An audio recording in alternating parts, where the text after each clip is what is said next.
Bienvenidos a la semana número 2 en el canal de Platón y las matemáticas con el tema tabla de frecuencias para datos agrupados. Comenzamos la clase. Es importante que tengas en cuenta que la alimentación en el mundo tiene que estar de manera equilibrada. Durante mucho tiempo se han establecido una serie de normas para que nosotros los seres humanos podamos hacer una ingesta de alimentos lo más óptima posible. Para ello las matemáticas han contribuido en esto. ¿Sabías que el ser humano necesita unas 2500 kilocalorías más 40 gramos de proteína más 2,5 litros de agua diarios? Esas son las cantidades que a través de los estudios matemáticos se han establecido para el buen mantenimiento del cuerpo. Esto es con el objetivo de que cumplas el objetivo de la semana, que es practicar hábitos sostenibles en la toma de decisiones que te permitan mejorar tu bienestar, tanto de las personas que se comprometen a los desarrollos de las futuras generaciones. Es importante, como siempre, tener en cuenta los objetivos, como lo acabamos de mencionar, el aprendizaje autónomo. Espero que con este video te ayude a aclarar muchas dudas, la comunicación permanente con tus familiares y por siempre tener muy en cuenta la entrega de las actividades al finalizar la semana. Así que iniciamos la clase. ¿Qué son las tablas de frecuencia? Recordemos que las tablas de frecuencia lo hemos visto a través de los años anteriores, pero en específico ahora en décimos es una forma de registrar algo de manera organizada. Es decir, vamos a ordenar diferentes datos que están, en este caso, agrupados dentro de una tabla y vamos a ver la cantidad de repeticiones que se están dando dentro de un estudio determinado. Para poder construir esta tabla de frecuencia es necesario que conozcas diferentes parámetros que a continuación vemos.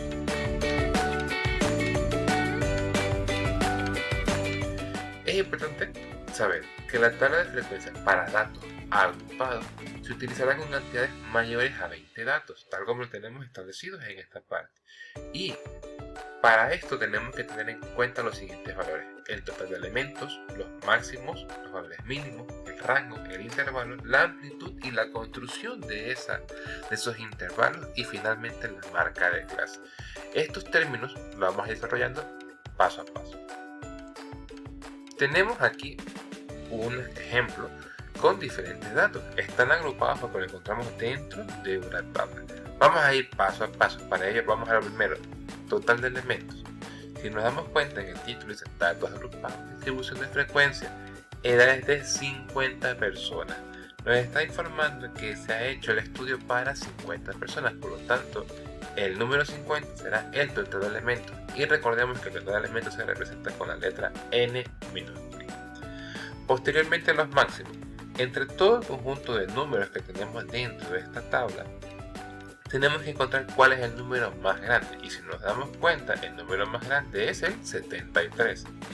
De esta forma encontramos el máximo. Ahora, para encontrar el mínimo hacemos lo mismo, verificamos todos los números de esta tabla y vemos que el número más pequeño en este caso es el 10. Vale, simplemente identificamos cuál es el valor máximo y el valor mínimo.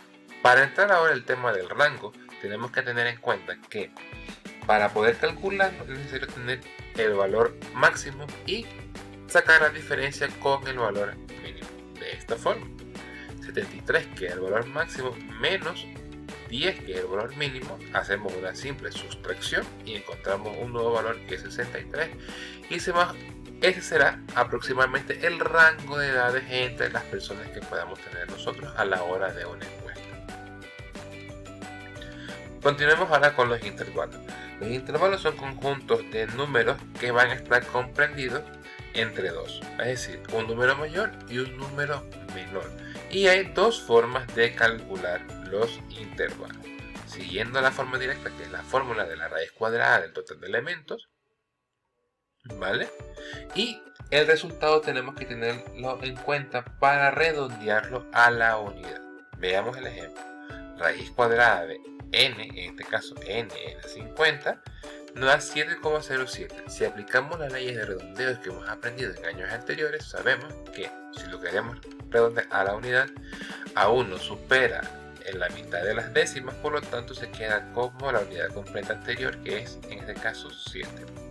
Y la segunda forma de hallar los intervalos es aplicando la regla de Sturges, es decir, 1 más 3.322 por el logaritmo del número n, es decir, la cantidad total de elementos. Al igual que en la raíz de n, también se debe de redondear a la unidad, siendo de la siguiente forma: 1 más 3,322 por logaritmo.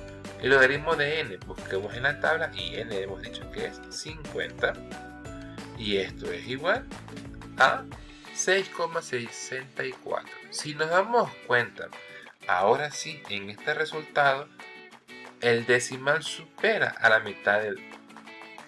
Por lo tanto, lo redondeamos a su unidad siguiente. En este caso, como es mayor a 5, las décimas, en este caso son 64, nos vamos a la siguiente unidad, que es el 7. Por lo tanto, cualquiera de las dos formas, sea por la raíz de n como por la regla de Sturges, el resultado nos da igual, en este caso 7. Continuemos ahora con la amplitud. Recordemos que la amplitud es el rango de valores que van a ser posibles encontrar dentro de un estudio determinado. Para ello es necesario tener en cuenta el rango y el intervalo. ¿Para qué? Simplemente nosotros cogemos el rango y lo vamos a dividir, porque es el cociente, con su intervalo. 63, que es la edad media que hemos calculado anteriormente, dividido por el intervalo que hemos determinado, que es 7, nos va a dar una amplitud de 9. ¿Para qué queremos la amplitud? Simplemente para poder construir los intervalos. Un intervalo se construye teniendo en cuenta la amplitud y iniciamos siempre con el valor mínimo, hallado dentro de los máximos y mínimos. Recordemos que fue 10, más la amplitud sin incluirla.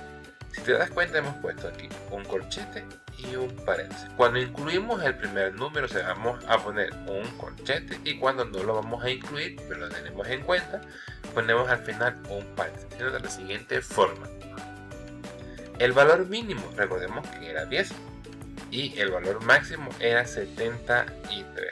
Recuerda que al final el intervalo tendrá que terminar en 73 en sus últimos estudios. Para ello, abrimos un corchete, ponemos el valor mínimo, tal como lo hemos determinado aquí, en este caso es 10, hasta, la línea del medio significa hasta, y le sumamos 9 unidades, 10 más 9, 19. Sin embargo, cuando vayamos a contar los datos en la tabla general, el 19 no se incluye, por lo tanto le ponemos un paréntesis al final. Vale, para poder terminar toda la columna de intervalos, veamos, hemos hecho el primero, incluimos al 10 hasta el 19 sin incluirlo. Como el 19 no se ha incluido, va a ser con quien empecemos el siguiente intervalo, 19 hasta... y que tenemos que saber cuál es el número final, sumarle 9, 9 y 9, 18, más uno que teníamos, 28. Por lo tanto, iniciamos el 19 incluyéndolo hasta el 28 sin incluir. Como no lo hemos incluido, lo incluimos a continuación hasta el 37. Como el 37 no se incluye, hacemos lo mismo con cada uno de ellos y nos damos cuenta que al final vamos a terminar con el valor máximo, que era 73. Por último, a tener en consideración es la marca de clase. Recordemos que la marca de clase va a ser el punto medio de cada intervalo. ¿Qué quiere decir? Vamos a sumar el valor inicial más el valor final, teniendo en cuenta, y lo vamos a dividir para 2. Veamos, valor inicial 10, valor final 19. Lo dividimos para 2. 10 más 19, 29, 29 dividido para 2, a 14.5. En este caso, las marcas de clase las vamos a utilizar con un solo decimal. Te animo para que practiques con los siguientes intervalos e encuentres sus marcas de clase. Esto ha sido todo por la intervención del día de hoy en la parte teórica de las tablas de frecuencia con datos agrupados, y en el próximo video vamos a recordar qué son la construcción total de la tabla de frecuencia. Te propondremos la actividad y al mismo tiempo te ayudaremos con la solución. Antes de ir de este video, no te olvides de comentar en la casilla de comentarios, compartir con tus amistades, suscribirte y darle me gusta a este video. Nos vemos en la próxima. Hasta luego.